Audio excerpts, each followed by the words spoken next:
अस्सलाम वालेकुम दोस्तों, मेरा नाम है मुदस्सिर। आप देख रहे हैं मुदस्सिर शहज़ाद यूट्यूब चैनल। दोस्तों आप सबको अपनी इस नई वीडियो में खुशामदीद करता हूँ। और आज की वीडियो में बात करने लगे हैं जो इकोनॉमिस्ट का कैरियर है, प्रोफेशन है, वो क्या है, उसमें क्या काम करता है इकोनॉमिस्ट। बेसिकली उसकी रिक्वायरमेंट क्या क्या है स्किल्स की, उसमें जॉब आपको कौन कौन से इदारे देंगे, आपके पास एजुकेशन की कौन सी डिग्री होनी चाहिए। बेसिकली हम डिग्री तक की बात करेंगे और फिर आपको इस वीडियो में ऐसी स्किल्स बताऊंगा, मैं टिप्स दूंगा इस वीडियो में आगे चल के कि आप अगर उन पर अमल करते हैं तो आप अपनी ग्रोथ को मल्टीप्लाई कर सकते हैं। इस वीडियो को देखने के बाद आपको इकोनॉमिस्ट के हवाले से अगर आपने इस फील्ड में जाना है तो मज़ीद वीडियो देखने की मुझे लगता है कि ज़रूरत नहीं पड़ेगी। आप इस एक दफ़ा देख लें, इंशाल्लाह आपको बहुत फ़ायदा होगा। तो चलते हैं वीडियो की तरफ। सबसे पहले इसकी डेफिनेशन के हवाले से बात कर लेते हैं, इसके काम के हवाले से बात कर लेते हैं। इकोनॉमिस्ट बेसिकली क्या काम करता है। Economist analyse economic trends with data. ये डेटा के साथ ट्रेंड्स को जो है ना एनालाइज करता है। टू एडवाइज गवर्नमेंट को एडवाइस करता है, ऑर्गेनाइजेशंस को एडवाइस करता है और बिजनेसेस को एडवाइस करता है। ये इसका मेन जो प्रोफेशन है, मैंने छोटी सी डेफिनेशन करके आपको सारा कुछ समझा दिया। अब आगे वीडियो में चल के मज़ीद इसके बारे में बात करेंगे तो आपको समझ लग जाएगी। इसकी सैलरी रेंजेस के हवाले से बात की जाए, PKR 70,000 टू 3.5 लाख तक इसकी जो ना सैलरी की रेंजेस हैं और ये एस्टिमेटेड रेंजेस हैं, ये कोई एग्जैक्ट नहीं है, इसमें कम ज़्यादा भी हो सकता है। अब आपको जो जॉब्स देंगी, जो प्लेटफॉर्म्स, वो इसमें SBP है, state bank of Pakistan, ministries हैं, थिंक टैंक्स हैं और NGOs हैं।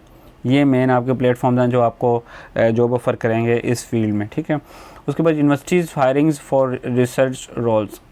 यूनिवर्सिटीज़ भी भाई हायरिंग कर रही हैं इकोनॉमिक्स के हवाले से, आपको पता है स्टडीज़ वगैरह होती हैं तो यूनिवर्सिटीज़ भी आपको हायर कर सकती हैं इसमें, और इसके हवाले से मुकम्मल आप जॉब्स तलाश कर सकते हैं इसके लिए भी। उसके बाद economy policy increasingly data driving. Economic की जो पॉलिसी है ना, ये सिर्फ डेटा के ऊपर है। ये भी मैं आपको बता दूं, ये फैक्ट है कि जो डेटा बेस इनका होता है इकोनॉमिक्स वगैरह का, इकोनॉमी जो देखते हैं इनका डेटा बहुत स्ट्रॉन्ग होता है। ये डेटा को अपने रखते हैं कि इस वक्त ये चीज़ ज़्यादा हुई थी और इस टाइम ये ज़्यादा हुई थी, इतना खर्चा आया था, इतने लोगों ने फ़ायदा हासिल किया। मुकम्मल डेटा ड्राइविंग ये चीज़ें हैं, ठीक है। आपने डेटा के हवाले से लाजमी एक्सपर्टीज़ लेनी है। उसके बाद regional economy analysis in demand.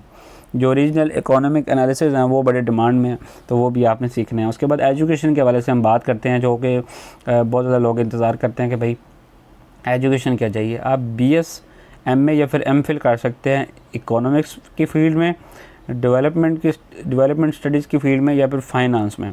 ये बेसिकली तीनों कैरियर्स इसके साथ मिलते जुलते हैं, आप इसमें से किसी एक में भी कर सकते हैं, ठीक है। उसके बाद अगर हम स्किल्स के बारे में बात करें तो स्किल्स में सबसे पहले डेटा मॉडलिंग आपके पास आ जाता है। उसके बाद इकोनोमेट्रिक्स की आपके पास स्किल्स होनी चाहिए। रिसर्च और पॉलिसी एनालिसिस की आपके पास मस्ट है कि रिसर्च स्किल हो, ये बहुत ज़्यादा ज़रूरी है। अब जो चीज़ मैं आपको आगे बताने लगा हूँ ना, मैं हर वीडियो में बताता हूँ कि भाई ये जो कैरियर के टिप्स हैं ना, इनकी आपने पिक्चर लाजमी लेनी है अगर आपने इस फील्ड में जाना है तो, दिल से आप इस फील्ड की इज़्ज़त करते हैं तो। मैं आपको बताता हूँ एक करके। आपने अब मैं सॉफ्टवेयर के बारे में बता रहा हूँ, जो डेटा सॉफ्टवेयर हैं। एक हमारे पास डाटा है और एक है SPSS। ये डेटा सॉफ्टवेयर हैं जो कि इस फील्ड में इस्तेमाल होते हैं, तो आपने इनको लाजमी तौर पर सीखना है। उसके बाद जो सेकंड है ऑप्शन, वो है focus on writing analytical reports. आपको एनालिटिकल रिपोर्ट्स लिखनी आनी चाहिए और फोकस करना आना चाहिए, ठीक है।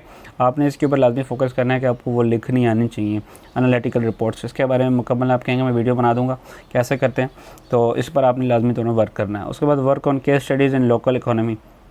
ये इकोनॉमी के बारे में बड़े लोग बात करते हैं कि हमारी इकोनॉमी इस तरह की है, अच्छी है, जो IMF का कर्ज़ लेकर जो हम चलते हैं, जो फिर प्रॉफिट के साथ उनको वापस देते हैं, टैक्स के साथ विद टैक्स जो देते हैं और फिर डॉलर रेट पे देते हैं। तो ये छोटी छोटी स्टडीज़ होती हैं, ये लोकल इकोनॉमी पे आपने लाजमी तौर पर करनी है अगर आपने इस फील्ड में जाना है। उसके बाद जो मेन चीज़ आपको फील्ड में जो है ना फ़ायदा देगी, रिसर्च पेपर्स। अब ये मैं हर फील्ड में तकरीबन मैक्सिमम बताता हूँ जो कि रिलेटेड होती हैं, जिसके साथ अब आपके फील्ड के साथ भी रिलेटेड हैं इसमें। तो आपने क्या करना है, रिसर्च पेपर्स लाजमी तौर पर पब्लिश करने हैं।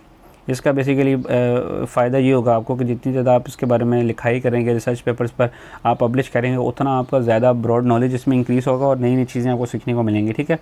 उसके बाद अटेंड करना है अपने इकोनॉमिक फोरम्स को एंड कॉन्फ्रेंसेस को। ये होती रहती हैं, ये मुल्क में जो गवर्नमेंट होता है उसमें गवर्नमेंट लेवल पर ये चीज़ें जो होती रहती हैं, तो आप इनको लाजमी तौर पर अटेंड करना है अगर आपने इस फील्ड में ग्रो करना है तो, ठीक है। ये एक सजेशन है आपके लिए। उसके बाद रिलेटेड फील्ड के बारे में अगर आप बात करते हैं तो ये 5 रिलेटेड फील्ड्स हैं। आप सेम एजुकेशन और सेम स्किल्स के साथ इन 5 फील्ड्स पे आ सकते हैं। जो फर्स्ट हमारे पास पॉलिसी एनालिस्ट है, पॉलिसी को एनालाइज वगैरह करने के लिए मुकम्मल है। उसके बाद रिसर्च इकोनॉमिस्ट है, स्टैटिस्टिशियन है हमारे पास। उसके बाद इन्वेस्टमेंट एनालिस्ट है, उसके बाद डेवलपमेंट कंसल्टेंट है। ये बेसिकली 5 फील्ड्स हैं, रिलेटेड हैं बिल्कुल। इसमें से एक एक करके आप जो है देख सकते हैं। मैं डिटेल के साथ नहीं बात करूँगा, वीडियो आपका टाइम बहुत ज़्यादा कीमती है। तो ये सारी चीज़ें जो इस फील्ड के बारे में थी वो मैंने मैक्सिमम आपको बता दी हैं। अगर किसी भी चीज़ की और ज़रूरत हो किसी टॉपिक के हवाले से, या फिर इसमें से किसी और मज़ीद चीज़ के लिए आपको कुछ समझ नहीं लगी, तो नीचे कमेंट कर देना। इंशाल्लाह मैं डिटेल के साथ इसके ऊपर वीडियो बना दूँगा और आपको समझा दूँगा। तो मिलता हूँ फिर किसी अच्छी सी वीडियो में, तब तक दीजिए इजाज़त। अल्लाह हाफिज़।